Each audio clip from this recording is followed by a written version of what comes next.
चलिए अब लेजर्स को समझते हैं। लेजर्स जो हैं वो वे अकाउंट सेट हैं जिसमें हम अपनी बिजनेस ट्रांजैक्शंस को रिकॉर्ड करके रखने वाले हैं, ताकि जिसमें आप समराइज वे में पूरी की पूरी इन्फॉर्मेशन को देख पाएँ।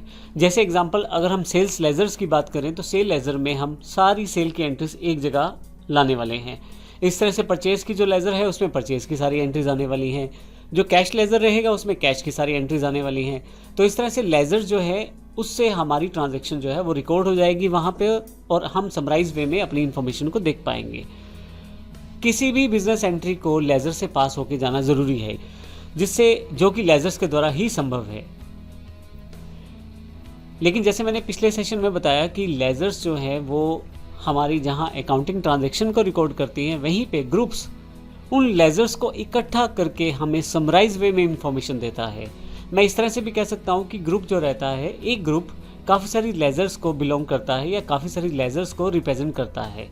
जैसे बैंक अकाउंट हमारा एक ग्रुप है, लेकिन ये हमारे काफ़ी सारे बैंक अकाउंट्स को, इसी तरह से सन्ड्री क्रेडिटर्स डेटर्स हमारे जो बिजनेस के लेनदार हैं, देनदार हैं, उनकी इन्फॉर्मेशन हम यहाँ समराइज वे में देख पाएंगे।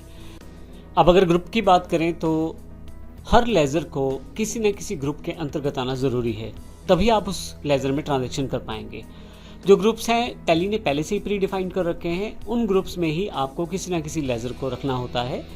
जब भी आप कोई लेजर बनाए तो उस लेजर को एंट्रीज प्रोसेस करवाने के लिए आपको किसी न किसी ग्रुप में से अंडर रखना पड़ेगा, तभी वो उस पर आप काम कर पाएंगे। अब इसका मतलब ये हुआ कि, और ये आपको बता दूं यहाँ पे कि अब इम्पोर्टेंट रहता है कि जो हम लेज़र क्रिएट करें उसी से रिलेटेड ग्रुप के अंतर्गत उसे प्लेस करें, ताकि हम आसानी से उस तरह के एंट्रीज को कर पाएँ। तो अगर सेम नेचर की लेज़र्स को अगर हम बात करें इकट्ठा रख के एक ग्रुप के अंतर्गत रख दें तो उन सभी लेज़र्स का बैलेंस आप उस ग्रुप से भी पता कर सकते हैं, अर्थात एक तरह से समराइज इन्फॉर्मेशन आपको मिलने वाली है। तो अगर मैं ग्रुप्स को लेज़र्स का कलेक्शन कह दूं तो सेम बात रहेगी, यानी कि ग्रुप्स जो है वो कलेक्शन ऑफ लेजर्स होता है, जिससे आप इन्फॉर्मेशन को समराइज वे में देख पाओगे। टैली प्राइम जो है पहले से प्री डिफाइंड ग्रुप्स देता है, जिससे आप अपने अकाउंट्स को बड़ी आसानी से ऑर्गेनाइज कर सकते हो। इससे ना केवल आप ऑर्गेनाइज कर पाओगे बल्कि अपनी लेजर्स को क्लासीफाई कर पाओगे ग्रुप्स के आधार पे। जैसे अगर ग्रुप कैपिटल है तो आपके कैपिटल से रिलेटेड सारे लेजर्स वहाँ मिल जाएंगे, और अगर ग्रुप आपका बैंक है तो बैंक से रिलेटेड सारे जो अकाउंट्स रहेंगे या जो लेजर्स रहेंगी वो आपको मिल जाएंगी। तो इस तरह से आप अपनी लेजर्स को क्लासीफाई कर सकते हो ग्रुप के आधार पे भी। जब भी हम किसी लेज़र को बनाते हैं तो उसी समय ही उसे किसी ना किसी ग्रुप से अटैच करना ज़रूरी होता है, ताकि हम उस तरह की ट्रांजैक्शंस को रिकॉर्ड कर पाएँ आने वाले अकाउंट स्टेटमेंट्स के अंतर्गत। तो जब भी आप कोई लेज़र बनाते हैं तो वहाँ पे आपको ग्रुप डिफाइन करना ज़रूरी रहता है। आइए अब इस कॉन्सेप्ट को एक और बेहतर एग्जाम्पल के साथ समझ लेते हैं, जिससे आपको ज़्यादा क्लियर हो जाए कि ग्रुप और लेज़र्स में क्या फ़र्क है। इसके अलावा हम लोग यहाँ सब ग्रुप की जानकारी भी लेने वाले हैं। तो यहाँ यदि आप ध्यान दें तो सन्ड्री डेटर्स हमारा मेन ग्रुप है जो टैली के द्वारा पहले से बनाया गया है। अगर मैं यहाँ एग्जाम्पल में दिखाऊँ तो आपके पास सन्ड्री डेटर्स के नाम से पहले से ही ग्रुप बना हुआ है टैली के अंतर्गत। तो ये ग्रुप पहले से प्री डिफाइंड है जिसको हमने वहाँ स्पेसिफाई किया है। सन्ड्री डेटर्स वे पार्टीज है जिनसे हमने पैसा लेना है। टैली प्राइम ने पहले से ही हमें सन्ड्री डेटर्स के नाम से एक मेन ग्रुप अवेलेबल करवा दिया है। अब यहाँ यदि आप देखें सन्ड्री डेटर्स के अंतर्गत मैंने यहाँ पे नॉर्थ स्टेट डेटर्स और साउथ स्टेट डेटर्स दो सब ग्रुप्स क्रिएट किए हैं। आने वाले सेशंस में देखेंगे हम इन्हें किस तरह से क्रिएट कर सकते हैं, लेकिन यहाँ एग्जाम्पल में ये दोनों सब ग्रुप जो हैं ये सन्ड्री डेटर्स के अंतर्गत हैं। तो अर्थात हम टैली में ना केवल ग्रुप डिफाइन कर सकते हैं बल्कि सब ग्रुप बना के उन्हें भी रीडिफाइन कर सकते हैं। तो ये दोनों जो सब ग्रुप है ये सन्ड्री डेटर्स के अंतर्गत हैं। नॉर्थ स्टेट डेटर्स में मैं अपनी लेजर्स को स्पेसिफाई करता हूँ। पंजाब वाले डीलर्स के लिए Poonia traders, Phonex services, UP dealers के लिए your value company, universal associates, Haryana के लिए हेड स्टार्ट कंपनी। ये हमारे पांचों के पांचों डीलर ये नॉर्थ स्टेट डेटर्स सब ग्रुप है जो उसके अंतर्गत आते हैं, और ये सन्ड्री डेटर्स के अंतर्गत यानी कि जो इनका मेन ग्रुप है उसके अंतर्गत आते हैं।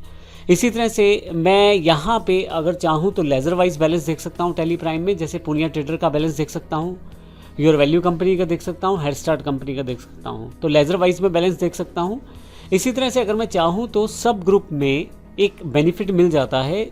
मैं यहाँ पे इन सब लेज़र्स को एक सब ग्रुप में प्लेस करता हूँ, तो नॉर्थ स्टेट डेटर्स पे जाकर मैं इन सब नॉर्थ स्टेट डेटर्स का बैलेंस देख सकता हूँ। फाइनली मेरे पास ऊपर की तरफ एक सन्ड्री डेटर रहेगा जो कि एक मेन ग्रुप है जो टैली ने पहले से दिया है। इसमें इन सभी का जो बैलेंस रहेगा वो बड़ी आसानी से देख सकता हूँ। तो आप देखेंगे कि हम इन्फॉर्मेशन को समराइज़ करते जा रहे हैं अलग अलग लेवल पे। जैसे आप लेजर्स में डे टू डे ट्रांजैक्शन जो उस पर्टिकुलर लेजर के साथ हुई हैं, एग्जांपल पूनिया ट्रेडर के साथ जितनी भी ट्रांजैक्शन हुई हैं उन सबको आप वहाँ देख पाएंगे। लेकिन जैसे आप नॉर्थ स्टेट ट्रेडर्स में जाएंगे तो वहाँ पंजाब, यूपी, हरियाणा के सभी लेजर्स के बैलेंस को देख पाएंगे। इसी तरह से साउथ स्टेट ट्रेडर्स होंगे, वहाँ पे भी आप सभी का बैलेंस देख पाएंगे। इस तरह से सब ग्रुप इंपॉर्टेंट हो जाता है यहाँ पे, जिससे आप इन्फॉर्मेशन को आसानी से देख पाएंगे।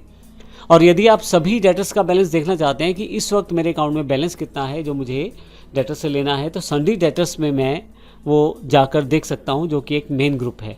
तो बड़ी आसानी से आप अपनी बिजनेस की इन्फॉर्मेशन को समराइज वे में अलग अलग लेवल पे देख सकते हैं। और टेली प्राइम ने इसको और आसान कर दिया है अपने प्री डिफाइंड ग्रुप्स के साथ। तो इस सेशन में हमने जानकारी ली हमारे पास लेजर्स क्या है, ग्रुप क्या है, सब ग्रुप क्या है, कौन कौन से लेवल पे किस तरह से हम इन्फॉर्मेशन को देख सकते हैं।